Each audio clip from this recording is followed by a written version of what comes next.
Hey guys, welcome back to Calgary Barbell. Today we are wrapping up another week of training, preparing for Equipped Nationals. Now let me tell you, things are on the up and up here.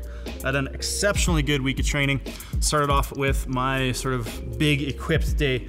Now this was one of the first days where the walkout on equipped squats was really starting to click and the weight was starting to feel like it did back when I was squatting 365 regularly. So the walkouts with my first few singles, which were 340 and then 347, or sorry, 340 and then 345 kilos, those felt really, really good. And I had actually only planned to go up to 342 and a half or 345 that day, but I ended up taking my third single at 347 and a half, and that was right about an 8 RPE. So it felt really, really good.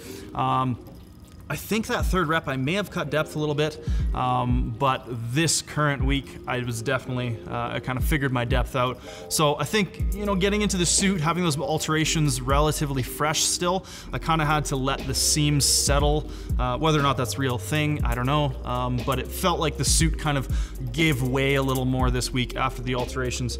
I moved on from that and did 300 kilos for a set of 5, which is always cool to be back in that sort of 300 kilo plus territory for those rep sets.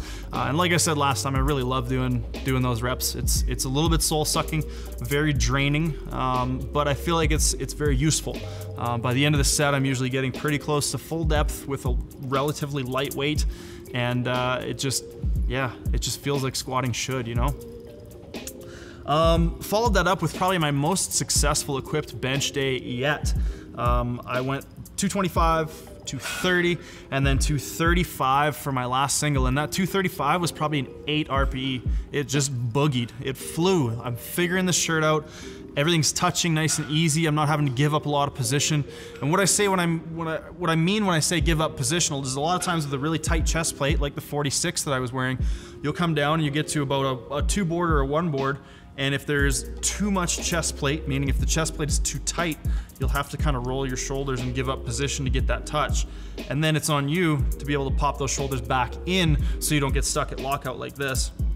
This shirt allows me to really keep everything locked in, and that last inch or so of the range of motion is just that chest plate, that collar just kind of digging in, and then there's a lot of spring. I'm able to catch my groove and keep position.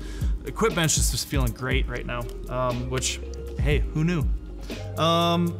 My rep set there was 215 kilos for 5, and again, those are just boogieing, coming down about a 2 board on each rep, and everything's feeling really, really good. Came in for day 2 and back up over 800 pounds again, which is great. I pulled 360 for a single, 365 for a single at about 7.5. I'm thinking I'll open probably around 360 in a couple weeks here. So being able to pull 5 kilos more than opener at about a 7.5, good sign if you ask me. Moved up from there to 370 kilos, and that's my first time back up in that range. This training block, again, it moved really well.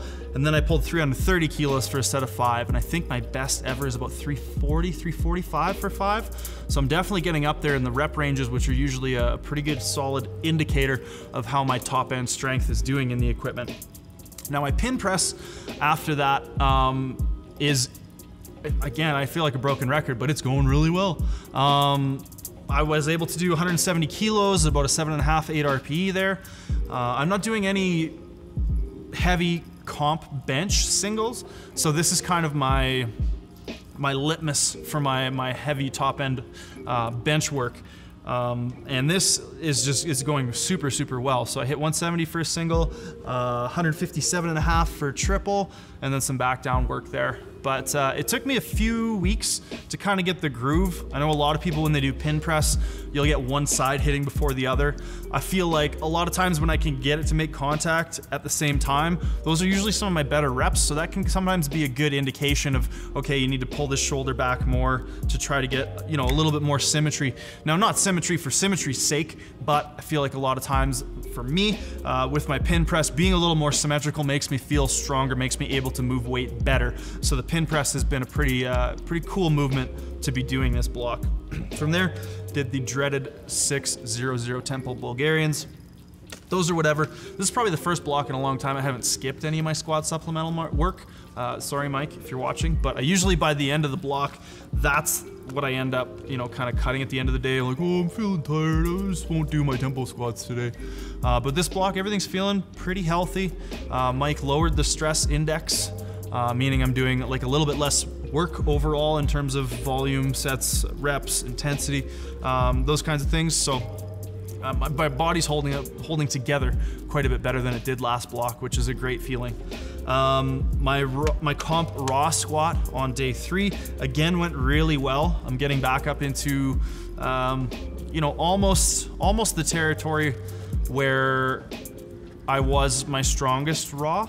So I'm, you know, 20-30 kilos off still, so not that close, but nothing's hurting. I'm feeling strong in the bottom position, which has been a problem for me since the injury. But I got up to 240 kilos for a set of 5 there. That felt great. And then comp raw bench, this is the first time that it actually kind of slowed down for me.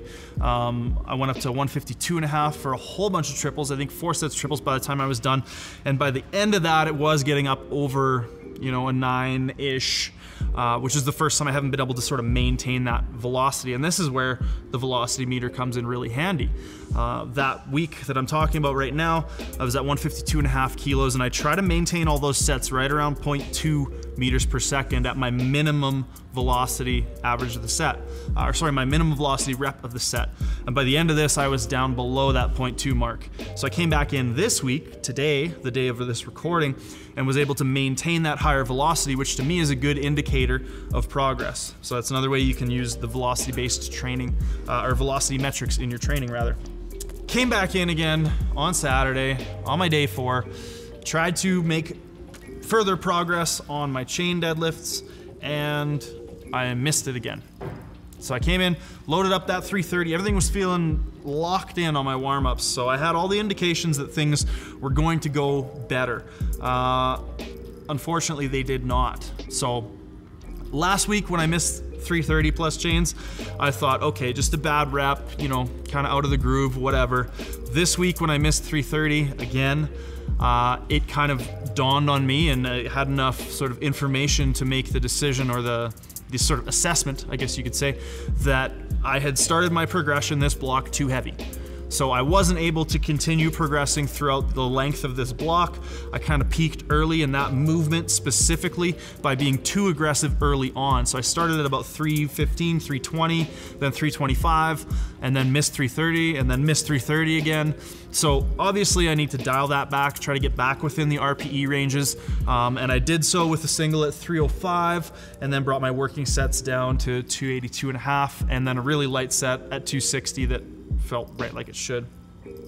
My mid-range pin press was down 2.5 kilos this week, which again, kind of whatever. I was using the velocity rather objectively that day, thinking, okay, like if my warm-ups move like they should, I'll go 192, but they didn't, so I went 187, and it moved like it should. I was well within RPE there, so I'm really finding a lot of value, especially in these later bits of my block, in using the velocity as a sort of double check system to make sure that I'm on track with my RPEs and hitting things where they need to be, because once you get into that sort of peak end range of a block, you're not always going to be on, and you want to make sure that you're not overdoing it, so that you can, you know, maintain your peak or continue to peak into your competition.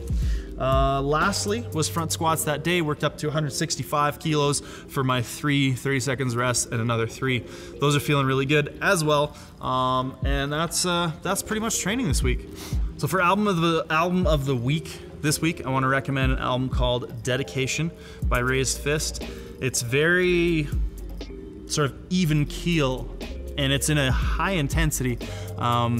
If you like the same super aggressive, super fast drum beat throughout a whole album, it's pretty thrashy.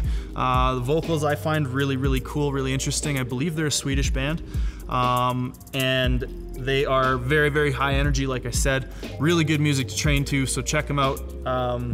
Dedication's one of their older albums, so it's a little less up and down, a little less melodic than some of their newer stuff, but it was definitely sort of the one that got me into Raised Fist. Obviously, check out the rest of their discography if you like it, but that's my recommendation for this week. I'm gonna give that 4 screaming Bryce heads out of 5, because it's pretty in your face, but it's it's really, really good music to lift to. So check that out. Anyways, guys, thanks for tuning in. I hope you enjoy, keeping tabs on my training as we head into this meet. It's a pretty pivotal meet for me. It's kind of gonna tell me and show me, whether or not I can get back on track and continue to be a high-level competitor, whether or not I have a hope of sort of accomplishing some of these goals I've set for myself over the next 2 years. And things are going really well, so I'm really hopeful. I'm really excited for the meet. I want to thank you guys for, following along and being a part of this journey with me. We'll have 2 more of these maybe before the meet.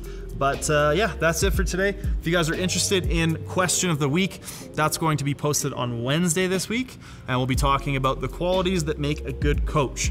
All right, guys, if you have any questions, keep asking them in the comments below. Leave a like if you liked it, and we'll see you guys next time.